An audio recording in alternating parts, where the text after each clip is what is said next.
Hello guys, welcome back to our channel. तो आइए आज हम ऐसी कहानी सुनाने जा रहे हैं जो बहुत ही इंटरेस्टिंग, बहुत ही है और आपको ज़रूर इसको देखकर मज़ा आएगा। तो ये कहानी शुरू होती है एक सोल्जर के ग्रुप से। वो सोल्जर इस वक्त किसी घने जंगल से होकर गुजर रहे होते हैं, लेकिन इनमें से एक ऐसा सोल्जर होता है जो बहरा है और इसे किसी की भी कोई भी बात सुनाई नहीं देती थी। तभी इसका एक साथी इसे इशारा करके पीछे चलने को कहता है, जिसके बाद सभी यहाँ से मुड़ जाते हैं और एक जगह पर रेस्ट करने के लिए रुकते हैं। जहाँ ये सोल्जर्स रेस्ट करते हैं वहीं पास में एक बड़ा सा तालाब होता है। तभी वहाँ पर एक वो बहरा सोल्जर अपने घोड़े को एक जगह पर बांध रहा है और उसको पानी में कुछ सोना नजर आता है। सोल्जर वहाँ तालाब के पास जाकर उस सोने को टुकड़े को उठाकर अपने पास रख लेता है और यहाँ पर किसी को नहीं पता था कि यह तालाब के पानी में एक सायरन विच भी रहती है। पूरी बॉडी में हीरे जवाहरात लगे हुए हैं। तभी हम क्या देखते हैं कि ये पानी भीतर रहती है और वो इन सबको देख रही है। तभी उस सोल्जर को पानी में कुछ हलचल महसूस होती है, लेकिन वो जब पीछे मुड़कर देखता है तो उसे कुछ नजर नहीं आता। तभी हम यहाँ पर देखते हैं कि सोल्जर्स के साथ कुछ और लोग भी आए थे जो काला जादू करते हैं। लेकिन तभी सायरन विच पानी से बाहर आ जाती और बाहर निकलकर अजीब सा ही डांस करने लगती है।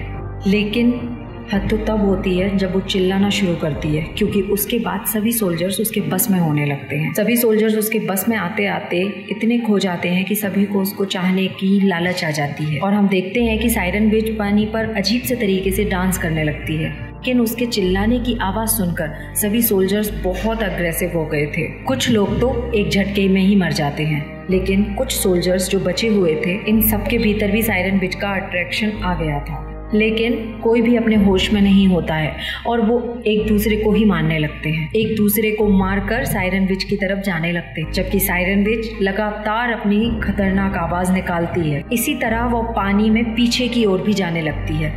तभी बहरा सोल्जर ये सब सायरन विच की हरकत को देखता रहता है, लेकिन उसे कुछ समझ नहीं आ रहा है और बहरे सोल्जर को छोड़ के सभी सोल्जर्स एक दूसरे को मारने लगे थे, एक दूसरे को मार के पानी की तरफ जाने लगे थे। तभी बहरे सोल्जर की नज़र सायरन विच पर जाती है, जिसे देखकर वो बहुत घबरा जाता है।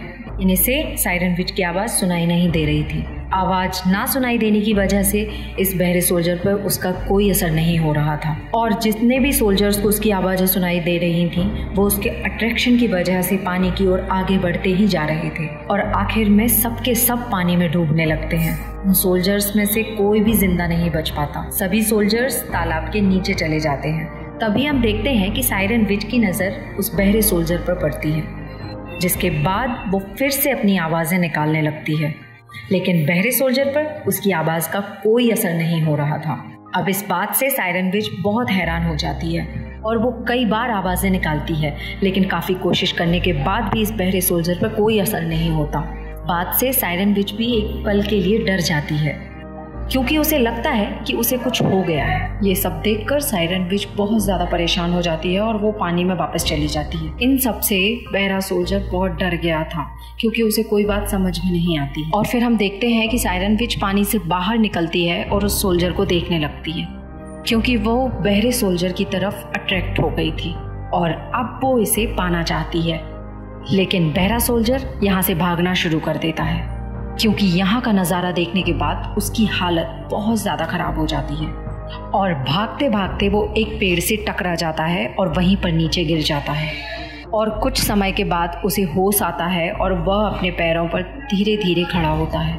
लेकिन हम देखते हैं वह बहुत थक जाता है, तो वो एक चादर लेता है और नदी के किनारे ही एक जगह पर रेस्ट करने लगता है। लेकिन कुछ समय बाद ही रात हो जाती है और इस बहरे सोल्जर को नींद आ जाती है और तभी हम देखते हैं कि सायरन विच भी पानी से बाहर आ जाती है और वो बहरे सोल्जर के बगल में लेट जाती है, क्योंकि इसको सोल्जर को पाने की बहुत ज़्यादा चाहत आ गई थी और अब सायरन विच इसके साथ ही सो जाती है। लेकिन सोल्जर को इस बारे में कोई भी अंदाज़ा नहीं होता। इसके बाद सुबह होती है और सोल्जर की आंखें खुलती हैं, जहां हम देख पाते हैं कि सायरन विच अभी भी इसके पास ही सोई हुई थी। तभी सोल्जर को अपने ऊपर कोई चीज महसूस होने लगती है और अब इसकी नज़र सायरन विच पर जाती है, जिसके बाद वो सोल्जर उसके हीरे जवाहरात की तरफ देखने लगता है। लेकिन तभी सायरन विच भी जाग जाती है और वो जैसे भागने वाली होती है, सोल्जर इसे पकड़ने की कोशिश करता है। इसके दौरान सोल्जर की हथेली में उसके थोड़े बहुत हीरे जवाहरात उसके पास रह जाते हैं अब सोल्जर ये बात जान जाता है कि सायरन विच की पूरी बॉडी पर हीरे जवाहरात ही हैं, जिसको देखते ही सोल्जर पूरी तरह से हैरान हो जाता है। अब इस सोल्जर को भी ये सब पाने की लालच आ जाती है, जिसके बाद सोल्जर सायरन विच का पीछा करने लगता है जो पानी के अंदर भाग रही थी, और वो एक झरने के ऊपर आ जाती है। ये सब देखकर सोल्जर भी एक किनारे पर आ जाता है और दोनों एक दूसरे की तरफ देखते हैं। सोल्जर अपनी तलवार को वहीं रखकर सायरन विच की तरफ जाने लगता है। ये सब देखकर सायरन विच भी समझने लगती है कि अब सोल्जर उसे प्यार करने लगा है। के बाद सायरन विच डांस करने लगती है और तुरंत इसके पास में आ जाती है। अब हम देखते हैं कि सोल्जर भी ऐसी एक्टिंग करने लगता है कि उसे भी सायरन विच से प्यार हो गया है, लेकिन हम देखते हैं कि सोल्जर को इन सब बातों से कोई मतलब नहीं है, क्योंकि वो तो बस उसकी बॉडी पर लगे हुए हीरे जवाहरात को पाना चाहता है। के बाद ये दोनों एक दूसरे की तरफ आने की कोशिश करते हैं और ये दोनों एक दूसरे को किस करने की कोशिश करते हैं, लेकिन हम देखते हैं कि सायरन विच के होठों पे भी हीरे जवाहरात लगे थे, जिसकी वजह से ये किस नहीं कर पाते। अब सायरन विच खुद को नहीं रोक पाती, उसे किस करने लगती है। हम देखते हैं जिसके कारण सोल्जर बहुत जख्मी हो जाता है और उसको खून भी आने लगता है, लेकिन वो ऐसा होने देता है और समय मिलने पर किनारे पर लाकर सायरन विच को एक झटके में बेहोश कर देता है। इस तरीके से सोल्जर अपने इंटेंशन में कामयाब हो जाता है। के बाद वो सायरन विच की पूरी बॉडी से हीरे जवाहरात निकाल लेता है, जिसके कारण सायरन विच की पूरी बॉडी बुरी तरह से जख्मी हो गई थी और सोल्जर उस बॉडी को पानी में फेंक देता है। के बाद हम देखते हैं कि सायरन विच की बॉडी नदी में बहने लगती है और इसका पूरा ब्लड पानी में फैलने लगा था। के बाद सोल्जर सभी हीरे जवाहरात को एक चादर में उठा लेता है, इसे लेकर वहां से जाने लगता है। लेकिन अब सायरन विच की बॉडी तालाब के अंदर आ गई थी, यहाँ पर अजीब तरीके से नीचे चली जाती है। यहाँ चारों तरफ सिर्फ खून ही खून फैला होता है, तो दिखने में बहुत ही भयानक लगता है। लेकिन यहाँ पर जो कुछ भी हो रहा है, सोल्जर को इस बारे में कोई भी अंदाजा नहीं था और उसके पास जितना भी खजाना था बहुत ही ज्यादा भारी था। इसे उठाने में सोल्जर को काफी दिक्कत हो रही थी। इस दौरान वो आगे बढ़ते बढ़ते काफी थक जाता है। इसी बीच सामने इसे एक नदी नजर आती है। वो अपनी प्यास बुझाने के लिए नदी के किनारे पर आता है। जैसे ही वो पानी पीने लगता है, सायरन विच का ब्लड वहाँ भी आ जाता है। सोल्जर पानी के साथ ही उस ब्लड को भी पी लेता है। जैसे ही ब्लड उसकी बॉडी में जाता है, उसकी हालत बहुत खराब हो जाती है और उसके मुंह से खून निकलने लगता है। लेकिन इसके बाद इसको आवाजें सुनाई देने लगती है, जो कि सायरन विच के ब्लड के कारण हुआ था। अब इस बात से सोल्जर काफी परेशान हो जाता है, पागलों की तरह बिहेव करने लगता है, क्योंकि उसे कुछ समझ नहीं आ रहा था। कुछ देर के बाद सोल्जर शांत हो जाता है। अब वो जैसे ही यहाँ से जाने वाला होता है, सायरन विच पानी से बाहर निकल आती है और वो देखती है कि उसकी बॉडी से जब सारे हीरे जवाहरात निकल गए हैं, तो वो काफी परेशान हो जाती है।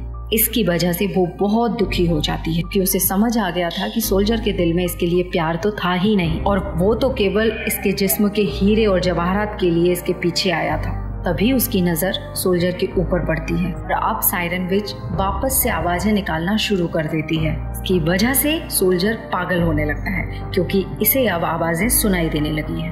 इसके बाद वो अब खुद को नहीं रोक पाता है और पानी के अंदर जाने लगता है कि सायरन विच भी धोखे की वजह से लगातार चिल्लाई जा रही थी। और इस आवाज को सुनकर सोल्जर का मेंटल कंडीशन बहुत ही खराब हो जाता है। लेकिन अब सोल्जर कुछ भी नहीं कर सकता था, क्योंकि वो भी उसके बस में आ चुका था। इसके बाद सायरन विच उस सोल्जर को भी पानी के अंदर ले जाने लगती है और अंत में वो सोल्जर भी पानी की गहराइयों में डूबने लगता है। अपने लालच की वजह से मारा जाता है। यहीं अब सायरन विच अपनी हालत को देखकर बहुत दुखी हो रही थी और सोल्जर भी उस जगह पर पहुंच जाता है जहां पर उसके बाकी साथी मरे हुए पड़े थे। और ये कहानी यहीं पर ख़त्म होती है। आज की ये मूवी आपको कैसी लगी, प्लीज़ कमेंट में ज़रूर बताएं।